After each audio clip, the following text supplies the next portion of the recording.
Peru, there's one specific example of a way that I was thinking how we really showed God's love.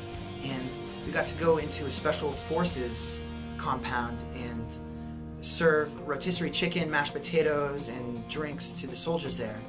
And when it was time for us to speak, Karen was the first one, and she shared, how she was thankful for them and what they do. And she said, it takes a really special kind of person to do what you do, and I know this because my son is in the Marines in the States. And she was able just to relate with him in a way that only a mother could. She said, I feel like I'm kind of your mommy right now, and I just love you, and I thank you for what you're doing. And then it was my turn, and it was kind of me just standing there looking at a bunch of tough military guys in their fatigues, but I was like, all right, God, I can do this. I'm just going to be honest and authentic, and that's what I did. I shared my personal story of how I encountered God, and I said about how I was raised in a traditional Christian home, but I knew more about God, but I didn't really know God. And I shared about the time in my life when I surrendered my life to Christ, and I really, truly surrendered to Him. And I told them, I don't know much, but what I do know is that when God came into my life, He changed me. And my prayer is that you guys can do the same.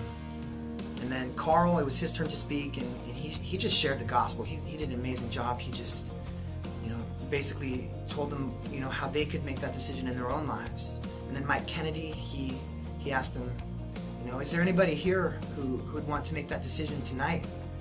And I was like, okay, yeah, God, come on. Have a couple people raise their hands, that'd be so cool. And I looked, and every single one of those soldiers had their hands raised.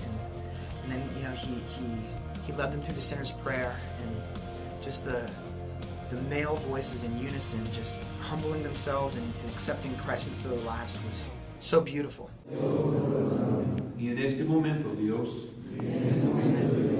te invito a ti, entrar en mi vida.